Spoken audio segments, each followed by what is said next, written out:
आज की वीडियो में हम देखेंगे कि ब्लू प्राइम सॉफ्टवेयर को यूज़ करते हुए हम अपने होलसेल का बिजनेस कैसे मैनेज कर सकते हैं। तो सबसे पहले मैं आपको बता दूं कि हम इस वीडियो में मेन क्या क्या चीज़ कवर करेंगे। हम सिंपल सॉफ्टवेयर का इंट्रोडक्शन सबसे पहले देखेंगे, देन उसके बाद कोई प्रोडक्ट दो तीन ऐड करेंगे, देन उनको हम फिर एडिट वगैरह करेंगे। उसके बाद हम कस्टमर ऐड करेंगे, फिर उसके बाद परचेज़ की इनवाइस बनाएंगे सप्लायर से। फिर उस परचेज़ की इनवाइस को हम मॉडिफाई करेंगे, उसको फिर उसके बाद उस बिल को डिलीट करेंगे, मतलब उसमें चेंजेस वगैरह करेंगे। देन हम वेंडर लेजर देखेंगे, फिर उसके बाद हम एक सेल की इनवाइस बनाएंगे, फिर सेल रिपोर्ट देखेंगे कि हम सेल रिपोर्ट में क्या क्या कर सकते हैं। फिर उसके बाद हम जो बिलें बनाई उनको अगर मॉडिफाई करना हो कैसे करेंगे। अच्छा, यहाँ पे एक और चीज़ भी मैं आपको बता दूं कि बिल पे जो लोडिंग और वेट वगैरह होता है, ये अक्सर होलसेल के बिजनेस में ज़रूरत पड़ती है इस चीज़ की, तो वो भी हम इस वीडियो में कवर करेंगे। उसके साथ हम कस्टमर लेजर फिर देखेंगे। आगे अगर हम चलें तो फिर अपने स्टॉक की रिपोर्ट देखेंगे, एक्सपेंसेस किस तरह ऐड करते हैं उस चीज़ को कवर करेंगे, इनकम शीट, अपने प्रॉफिट लॉस की रिपोर्ट देखेंगे, साथ फिर हम पूरे दिन की क्लोजिंग देखेंगे। तो ये हमारे वीडियो का ओवरव्यू है। चले हम अब वन बाय वन सेक्शन को स्टार्ट करते हैं। सॉफ्टवेयर के इंट्रोडक्शन में ये है कि सबसे पहले जब आप सॉफ्टवेयर ओपन करेंगे तो आपके सामने कुछ इस तरह का इंटरफेस आएगा। तो यहाँ पे हमने कुछ ज़रूरी ऑप्शन रखे हुए हैं जिनकी बहुत ज़्यादा ज़रूरत पड़ती है ना, जैसे cell invoice, cell return, bill history. Bill history से मुराद जितनी भी आप बिलें बनाते हैं उनकी लिस्ट। देन क्रेडिट रिसीव, जो आप कस्टमर से क्रेडिट रिसीव करते हैं, परचेज, डे क्लोजिंग और पे एक्सपेंसेस वगैरह। ये ज़रूरी ऑप्शन है जो हमने बिल्कुल फ्रंट पे रखे हुए हैं। ऊपर टॉप मेन्यू में अगर आप चले जाएं तो देखें आपको एक सेक्शन मिलता है edit invoice transaction utils report का। सिंपल अल्फाज में मैं आपको बताऊं कि कोई भी नई चीज़ जो इससे पहले सॉफ्टवेयर में ऐड नहीं है, आया आपके कस्टमर है, आया आपकी प्रोडक्ट है, आया आपके सप्लायर है, जो इससे पहले सॉफ्टवेयर में ऐड नहीं है, तो आपने क्या करना है, ऐड के सेक्शन में आकर उनको ऐड कर देना है। अब देखें, जो चीज़ आपने ऐड की हो सकता है उसमें मिस्टेक हो जाए, स्पेलिंग मिस्टेक हो जाए, खाता गलत ऐड हो गया हो, या कुछ भी हो सकता है। तो जो चीज़ें आप यहाँ से ऐड करेंगे वही चीज़ें सारी आगे से एडिट होती हैं। मतलब इनवाइस नाम से देखें जाहिर है कि बिल, अब बिल मेन 4 तरह की होती है ना, purchase invoice, purchase return, cell invoice, cell return. के परचेज इनवाइस जो आप सप्लायर से करते हैं, परचेज रिटर्न कोई चीज़ सप्लायर को वापस दे दी, सेल इनवाइस जो आम कस्टमर पे सेल करते हैं, सेल रिटर्न जो कस्टमर से वापसी होती है। अब सेल इनवाइस और सेल रिटर्न का ऑप्शन बहुत ज़्यादा ज़रूरत पड़ता है, इस वजह से हमने फ्रंट पे रखा हुआ है, और परचेज का ऑप्शन भी ज़रूरत ज़्यादा पड़ते हैं, इस वजह से हमने वो भी फ्रंट पे रखा हुआ है। ये 3 ऑप्शन है।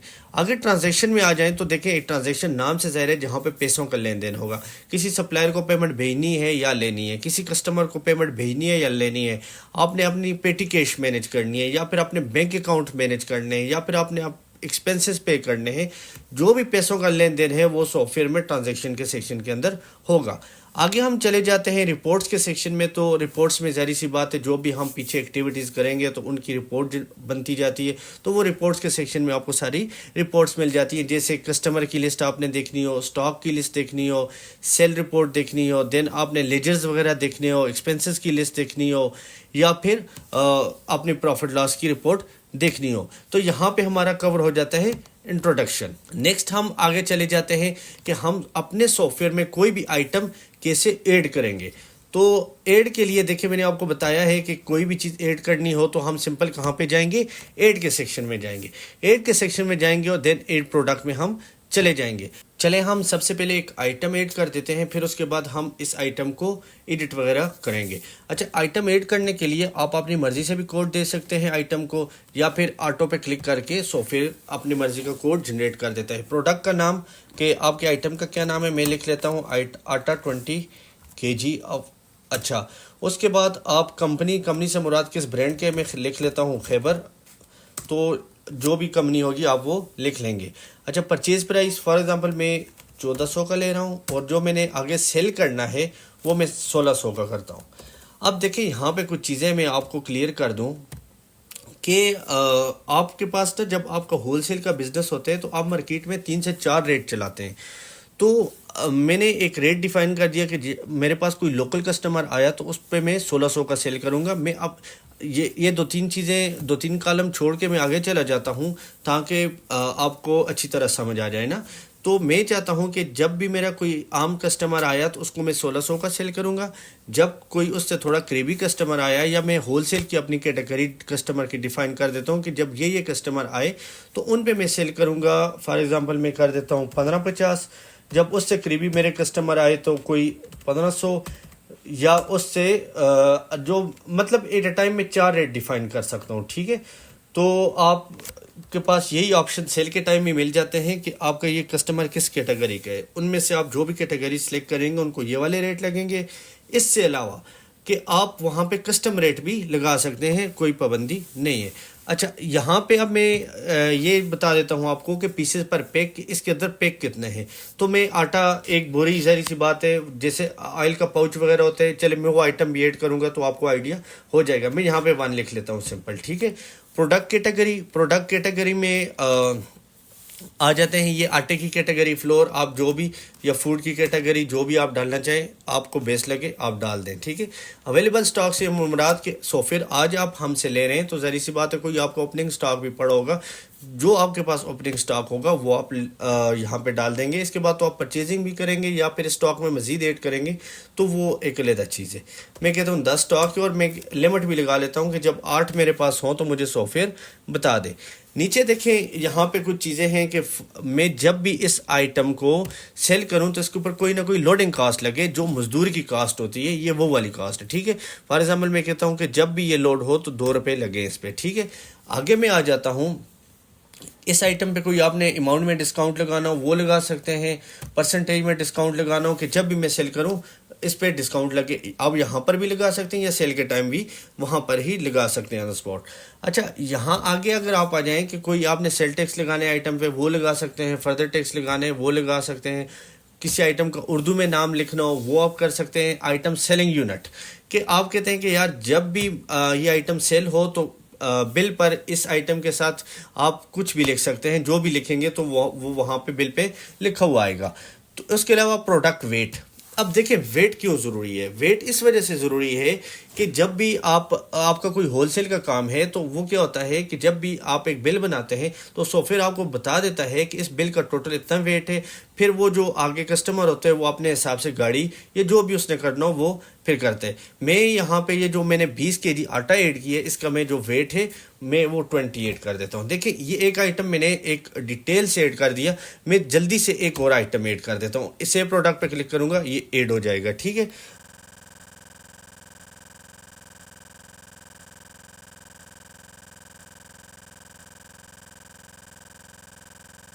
अच्छा, मैं इसमें मज़ीद सारी चीज़ें ऐड नहीं करता। ये है कि मैं यहाँ पे सिर्फ लोडिंग कास्ट 2 रुपये इसकी भी लगा देता हूँ। तो अच्छा, यहाँ पे एक और आइटम ऐड कर देता हूँ जिसमें हम मतलब के पीसेस में चले जाएंगे कि फॉर एग्जांपल आपका कोई ऑयल का पाउच है तो आप उसमें अगर किसी फॉर एग्जांपल उसमें 6 हैं तो आप किसी को 2-3 देने तो वो आप कैसे देंगे। मैं ऑयल ही ऐड कर देता हूँ और यहाँ पे कंपनी कोई भी डिश डाल देता हूँ और मैं कहता हूँ कि ये 3000 रुपये का है, और मैं आगे जो सेल करूँगा वो 3100 का करूँगा। बाकी पीसेस पर पैक जो है इसके अंदर होते हैं 6, मैं यहाँ पे डिफाइन करता हूँ। इसका मतलब क्या है कि अब आपने अगर 1-2 सेल करने तो वो आप कैसे करेंगे, मैं जब आगे सेल में जाऊँगा तो आप वीडियो को देखेंगे तो आपको आइडिया हो जाएगा। अच्छा, अब प्रोडक्ट कैटेगरी में इसको फूड की कैटेगरी में ही डाल देता हूँ। बस मैं इसकी लोडिंग कास्ट में 1 रुपया डाल के इसको मैं सेव कर देता हूँ। अच्छा, आगे अब आपके किसी आइटम में कोई मिस्टेक होगी या गलत ऐड हो गया तो आप एडिट प्रोडक्ट में आकर उसको चेंज कर देंगे। कोई भी आइटम है यहाँ से आप सेलेक्ट करके जो भी चीज़ चेंज करनी है करके नीचे अपडेट के बटन पे क्लिक करेंगे तो वो चेंज हो जाएगी, ठीक है। यहाँ से सेव के बटन पे क्लिक करेंगे तो चेंज हो जाएगी। नेक्स्ट अब हम क्या करते हैं कि कोई भी कस्टमर ऐड कर देते हैं कि कस्टमर को फिर ऐड करते हैं, फिर उसके बाद एक परचेज की बिल बनाएंगे, आगे चलते जा रहे। तो यहाँ पे हमारा ऐड प्रोडक्ट भी हो गया। अब हम आगे ऐड कस्टमर कर देते हैं। ऐड कस्टमर के लिए देन फिर ऐड के सेक्शन में जाऊंगा और ऐड कस्टमर पे क्लिक करूंगा। अब यहाँ पर भी वही केस है कि आपने अपनी मर्ज़ी से किसी कस्टमर को कोड देने तो आप दे सकते, नहीं तो यहाँ पर सॉफ्टवेयर ऑटो दे देता है। मैं यहाँ पे कस्टमर का नाम लिख लेता हूँ अहमद जनरल स्टोर।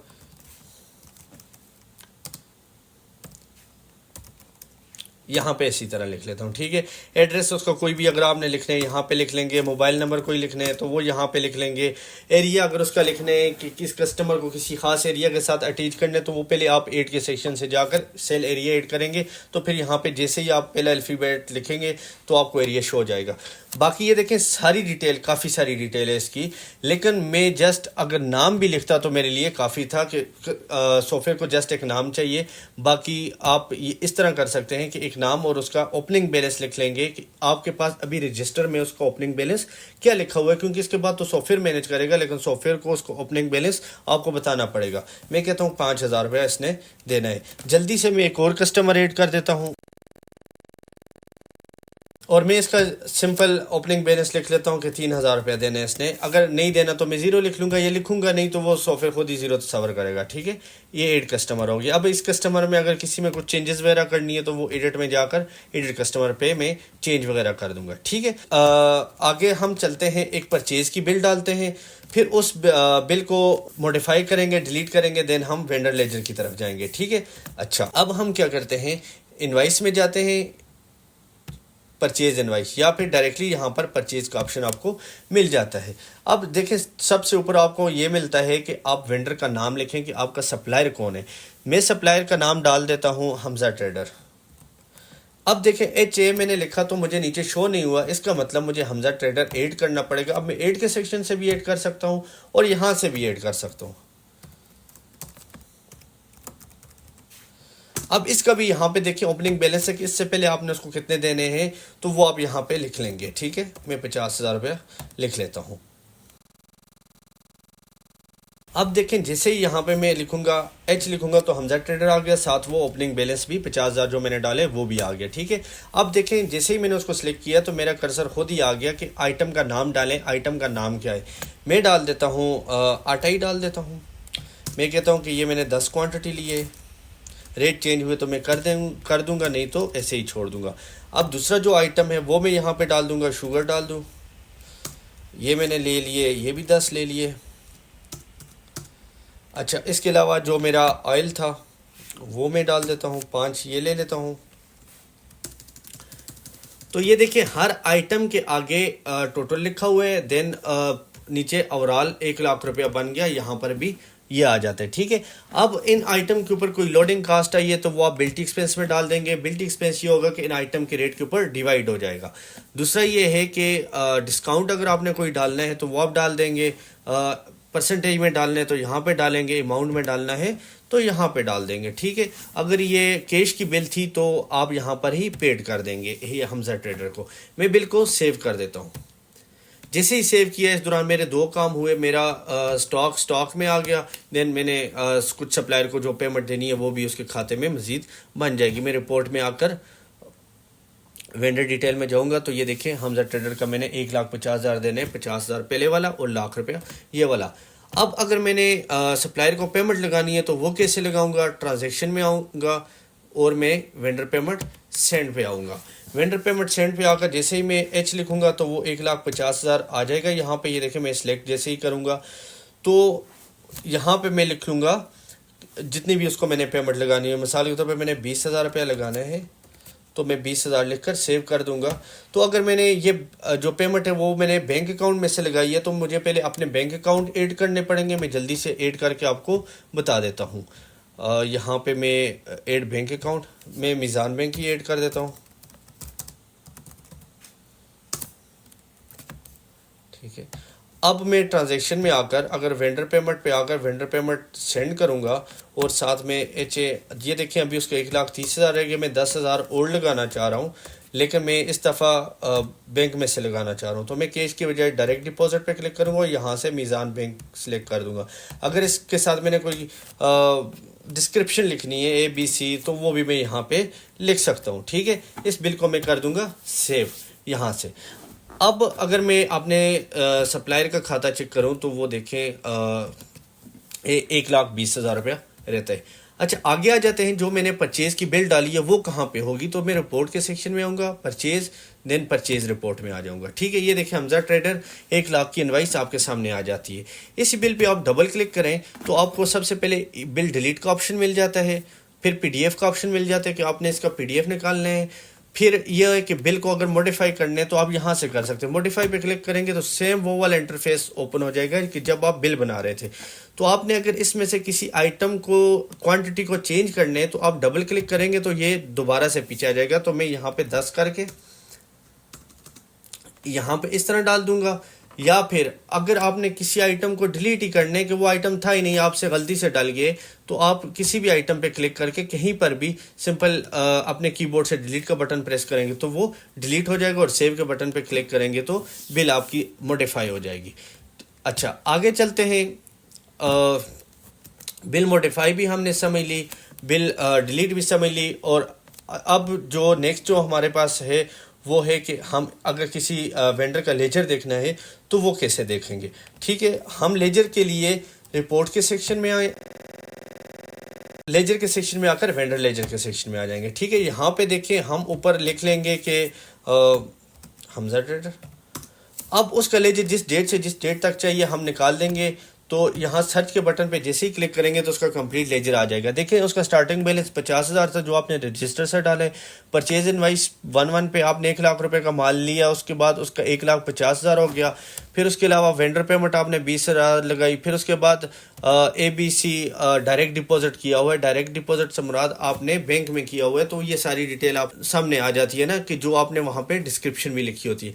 अब अगर इसका आपने PDF निकालना है तो वो आप निकाल सकते हैं, बिल वाइज भी निकाल सकते हैं, आइटम वाइज भी निकाल सकते हैं। मैं आइटम वाइज पे क्लिक कर देता हूँ, आपको आइडिया हो जाएगा कि किस तरह की इनका लेजर निकलेगा। ठीक हो गया।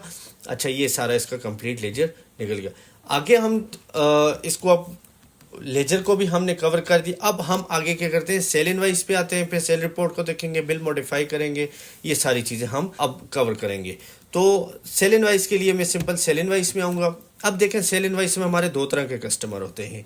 ये सबसे इम्पोर्टेंट सेक्शन है, जो सबसे ज़्यादा जो ज़रूरत पड़ती है जिसकी।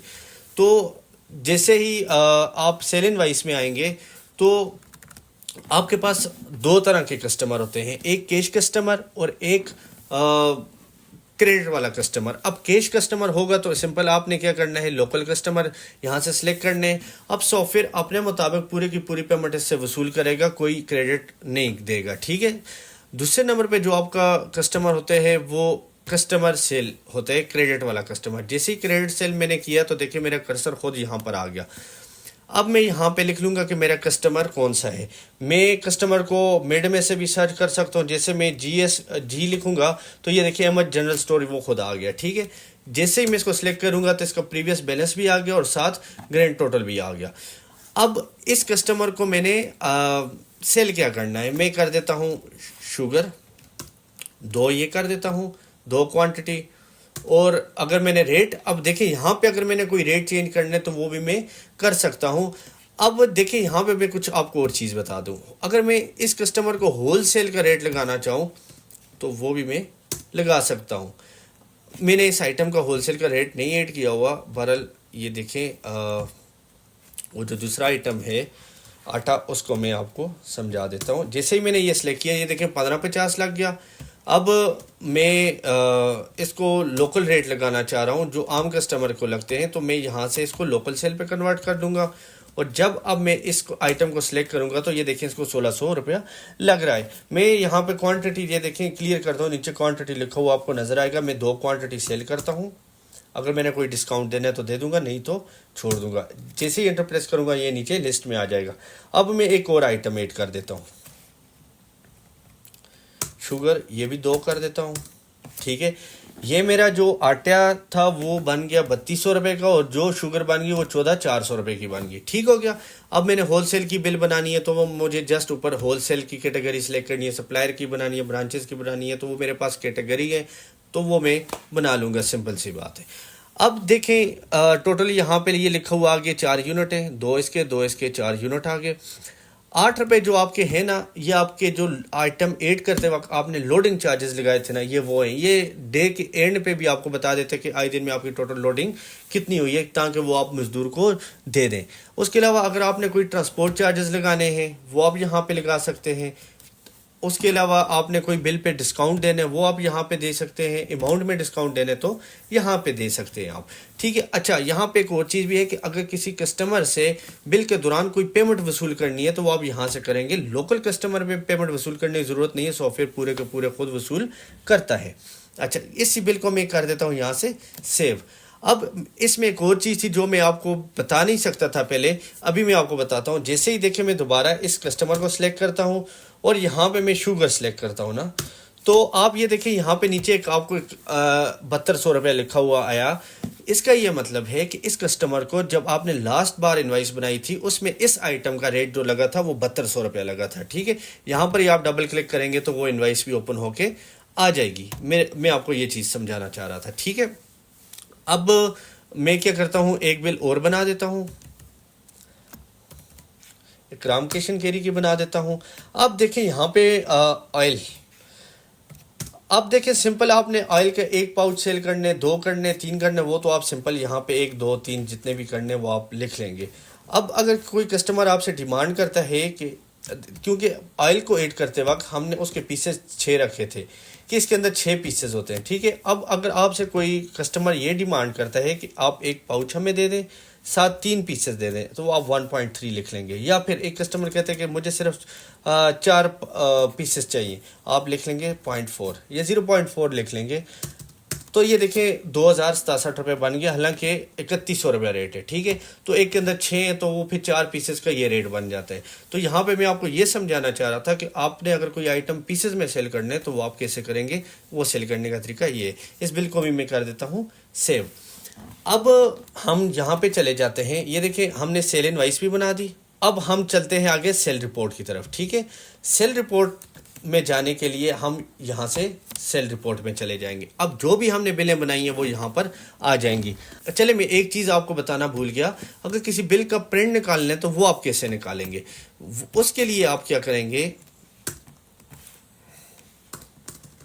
अगर देखें यहाँ पे आप ना बिल सेव पे क्लिक करते हैं तो जस्ट बिल सेव हो जाती है, लेकिन अगर आप प्रिंट बिल पे क्लिक करते हैं तो बिल सेव भी हो जाती है, देन आप प्रिंट भी निकाल सकते हैं। अगर यहाँ पे आप बाय डिफ़ॉल्ट थर्मल लगाना चाह रहे हैं तो वो भी लग जाएगा, इशू कोई नहीं है। अब आगे काफ़ी सारी फॉर्मेट है, ये आप जब सॉफ्टवेयर यूज़ करेंगे तो आप इनमें से बोलेंगे कि हमें ये वाली इनवाइस परफेक्ट लगती है तो हम आपको वो बाय डिफ़ॉल्ट भी सेट करके दे सकते हैं। बहरहाल आप इनमें से जो भी आपको बेस्ट लगे आप लगा सकते हैं। मैं इसी पे अगर क्लिक कर दूँ तो ये देखिए मेरी इनवाइस ओपन हो जाती है। अच्छा, आगे हम चलते हैं कि हमने अगर ये देखना हो कि हमने जितनी भी बिलें बनाई हैं वो कहाँ पर हैं, तो वो सेल रिपोर्ट में मैं आऊँगा तो वो सारी बिलें यहाँ पर आ जाएंगी, ठीक है। मैं चेक के बटन पे क्लिक करूँगा तो हर बिल के आगे उसका प्रॉफिट भी लिखा हुआ आ जाएगा, ठीक है। ये देखें प्रॉफिट 908, 67, 202 ये आ जाएगा। अब टोटल सेल मेरी कितनी हुई है वो यहाँ पे लिखी हुई आ गई, टोटल प्रॉफिट कितना हुआ है वो यहाँ पे। अच्छा, ये सारी चीज़ें एक्सेस बेस हैं, अगर आप अपने स्टाफ में किसी को ये चीज़ें नहीं दिखाना चाह रहे तो वो ऑप्शन भी हमारे पास है। यहाँ पे ऊपर अगर आप ये देखना चाह रहे हैं कि हमारे पास सिर्फ कस्टमर की बिलें आए, मतलब कि कैश सेल वाली बिलें ना आए, सिर्फ कस्टमर वाली बिलें आए, तो आप टिक लगा के यहाँ पे सिर्फ कस्टमर वाली देख सकते हैं। या फिर आप देखना चाहें कि आज दिन में टोटल काउंटर सेल कितनी हुई है तो चेक के बटन पे मैं क्लिक करूँगा, इनवाइस के नाम टिक से हटा, इनवाइस से टिक हटा के, तो देखिए आज दिन की कैश सेल कोई भी नहीं हुई। तो अच्छा, यहाँ पे मैं इनवाइस पे दोबारा टिक लगाता हूँ और इनवाइसेस सारी शो हो जाएंगी। अब मैं क्या करता हूँ, अगर मैंने रीप्रिंट निकालना है किसी बिल का तो वो कैसे निकालूंगा। मैं किसी भी बिल पर डबल क्लिक करूँगा तो यहाँ पे पीडीएफ का ऑप्शन है, वो फिर सारी इनवाइसेस मेरे पास आ जाती हैं, इनवाइसेस के टेम्पलेट जो मैं यहाँ से निकालना चाहूँ। एग्जिट के बटन पे मैं क्लिक करता हूँ, इस टाइम में कोई भी नहीं निकालना चाह रहा। अगर मैंने मुझसे बिल गलत बनी है तो मैं डिलीट के बटन पे क्लिक करके बिल डिलीट कर सकता हूँ, इसको भी मैं कैंसिल कर देता हूँ। अच्छा, उसके अलावा बिल अगर मॉडिफाई करनी है तो मॉडिफाई पे क्लिक करेंगे तो सेम वही इंटरफेस आपके सामने ओपन हो जाएगा जब आपने बिल बनाई थी। इसको फॉर एग्जाम्पल मैं एक पूरा पाउच कर देता हूँ, करके कंट्रोल एस करके सेव करूँगा, तो यहाँ से जब मैं रिफ़्रेश करूँगा तो ये बिल मॉडिफाई होगी, ठीक है। इसके अलावा अगर मैंने डिलीवरी चलान निकालना है तो वो मैं निकाल सकता हूँ। मैं डिलीवरी चलान पे क्लिक करता हूँ, अब मैंने जो भी निकालना है तो वो मैं निकाल दूंगा। इसमें ये होता है कि आइटम होते हैं, जस्ट आगे क्वांटिटी होती है, बस और कुछ भी नहीं होता, ठीक है। अच्छा, अब हमने सेल इनवाइस में सारी चीज़ें तकरीबन कवर कर दी हैं, जिसमें sale report, bill modify, loading और वेट। अच्छा, वेट का मैंने आपको बता ही नहीं सका। यहाँ पे हमें एक सेटिंग ऑन करनी पड़ेगी जिससे ये होगा कि यहाँ पे आपको बिल बनाते वक्त वेट भी शो हो जाएगा, ठीक है।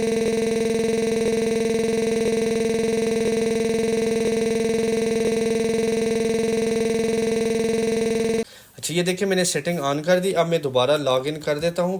तो अब मैं जब भी बिल बनाऊंगा तो मुझे टोटल वेट उस इनवाइस का मुझे शो हो जाएगा। ये देखिए यहाँ पे आ गया वेट टोटल केजी में ना।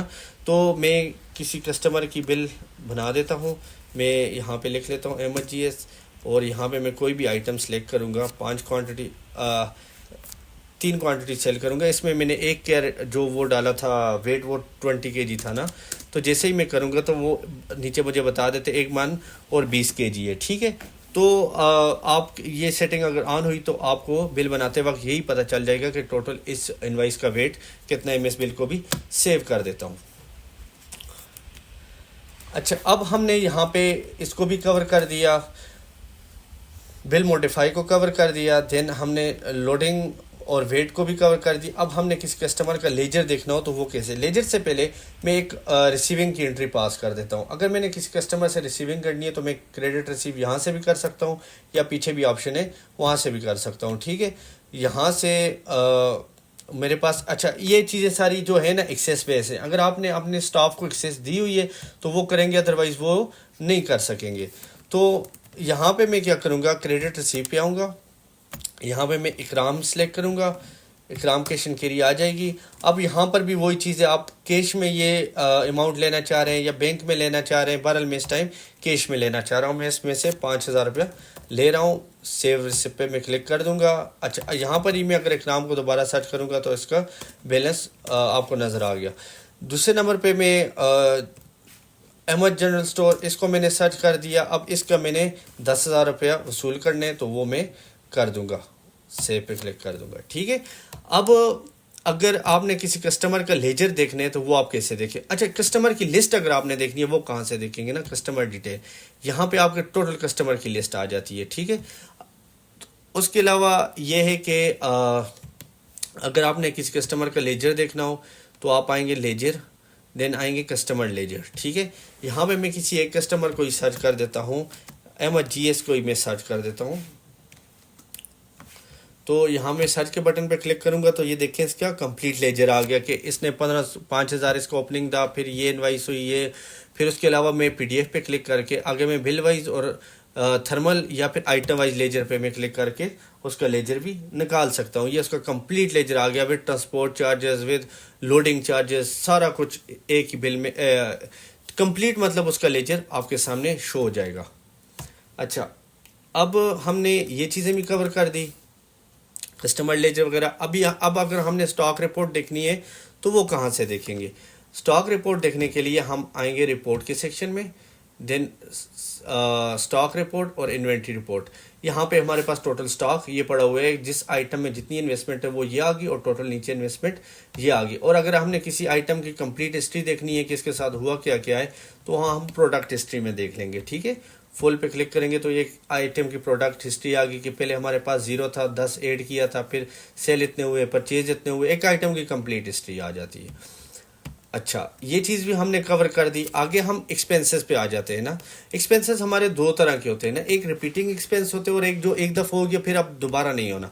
रिपीटिंग एक्सपेंस के लिए हम ऐड के सेक्शन में आएंगे और उनकी कैटेगरी हमेशा के लिए ऐड कर देंगे। जैसे फूड की कैटेगरी जो आपको डेली ज़रूरत पड़ती है, मैं एक और चलें वो आगे ही डाल देते हैं। अब ये मैंने एक कैटेगरी ऐड कर दी। अब जब भी फूड के एक्सपेंस होंगे तो मैं क्या करूँगा, पे एक्सपेंस पे क्लिक करूँगा, फूड पे क्लिक करूँगा, और जितना भी एक्सपेंस हुआ वो मैं यहाँ से ऐड करके आगे कोई डिस्क्रिप्शन ABC में लिखकर सेव कर दूंगा। अब मैंने ये अगर एक्सपेंस बैंक से किए तो मैं बैंक को भी यहाँ पे सिलेक्ट कर सकता हूँ, मैं सेव कर देता हूँ।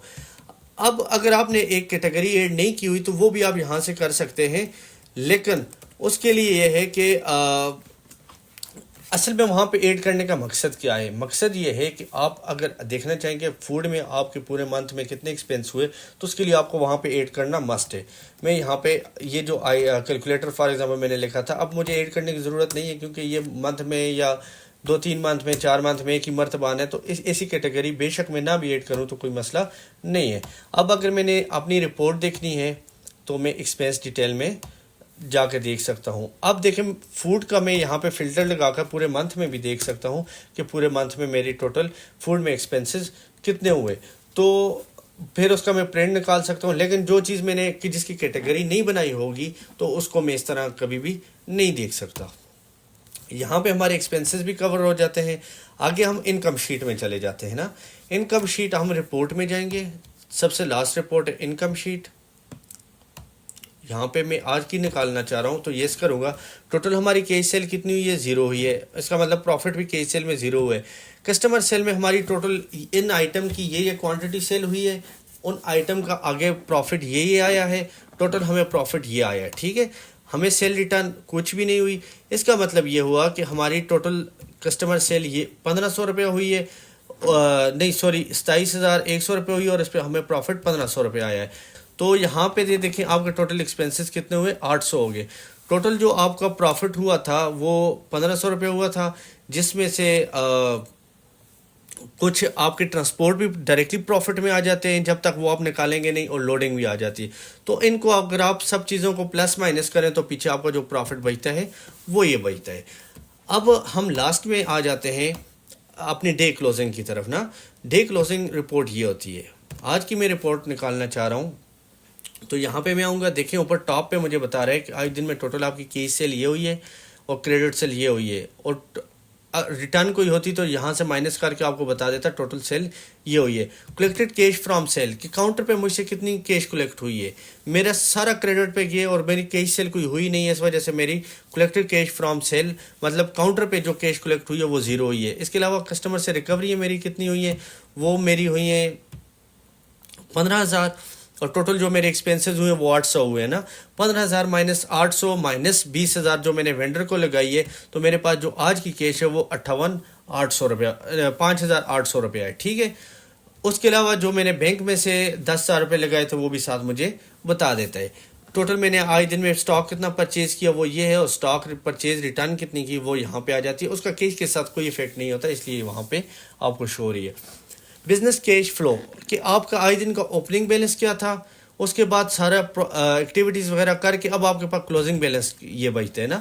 तो यही क्लोजिंग बैलेंस जो होता है अगले दिन का ओपनिंग बैलेंस बन जाता है। ठीक है, बैलेंस शीट में अगर आप आ जाएं तो एक तरफ एसेट्स आ जाती हैं, एक तरफ लाइबिलिटीज। एसेट से मुराद जो चीज़ें आपके पास हैं या आपके पास आनी है वो एसेट्स आ जाते हैं, और लाइबिलिटीज़ ये होती है कि जो आपने लोगों को अदा करनी है। एसेट्स माइनस लाइबिलिटीज़ आपके नीचे निकल जाती है बिजनेस वर्थ। नीचे आपको देखें जो क्रेडिट की बिलें बनी है, कैश की बिलें बनी है, कैश की बिलों को तो वो मर्ज करके एक ही आपको बता देता है कि टोटल आपकी कैश सेल इतनी हुई है। लेकिन क्रेडिट की जो बिलें बनी है उनकी आपको लिस्ट दे देता है सॉफ्टवेयर, और यहाँ पे क्रेडिट और कैश रिटर्न की भी बिलों की लिस्ट दे देता है, परचेज इनवाइस की भी लिस्ट दे देता है।